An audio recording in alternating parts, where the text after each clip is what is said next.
रमन मोला का कथे बताओ का कथे वो काय कथे बताओ। हाँ बता ले। अरे चटक मटक तो रिंगना है गोरिया फुग्गा सही तुर गाले।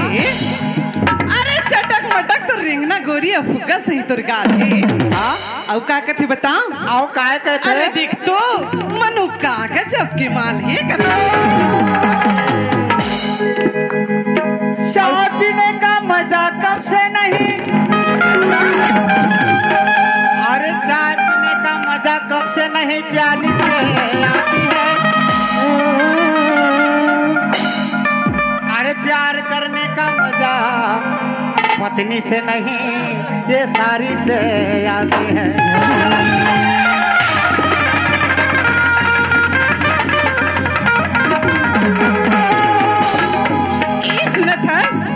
सुना ना मोला एक जन संगी हर कहीं से चाय पी ले गई की। अच्छा तमे मोला का कहे हाँ। अजी चाय तो मैं पीती नहीं और पीती हूँ कॉफी।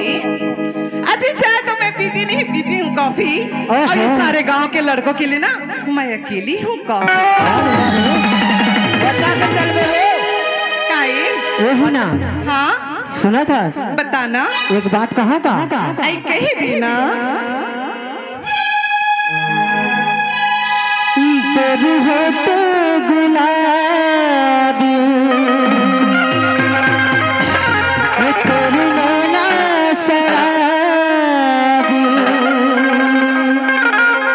मोला कैसे कैसे लागे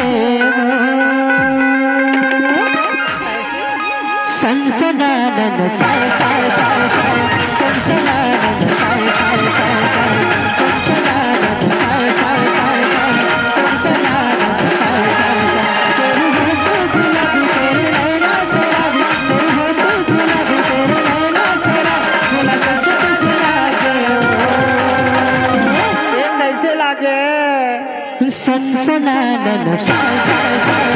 सनसनानन साय साय साय सनसनानन साय साय साय सनसनानन साय साय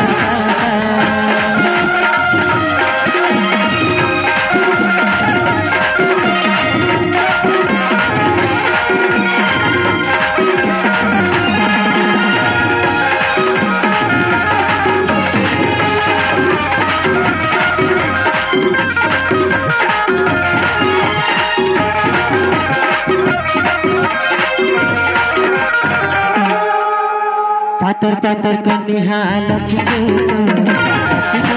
दिया के सीता माधो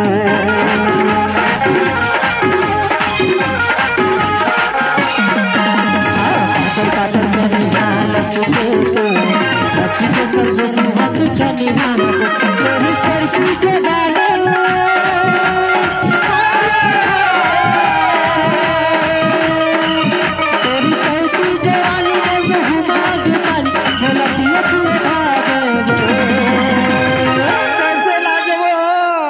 धक धका सी लगे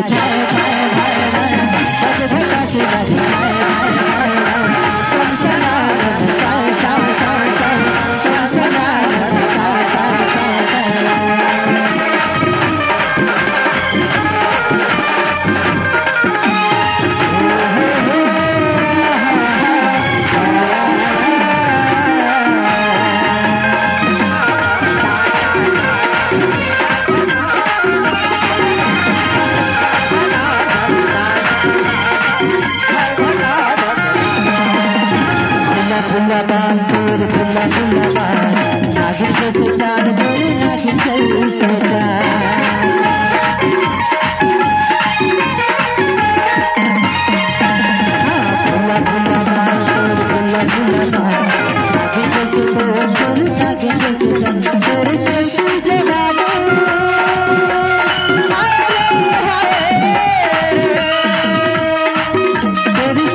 दिल के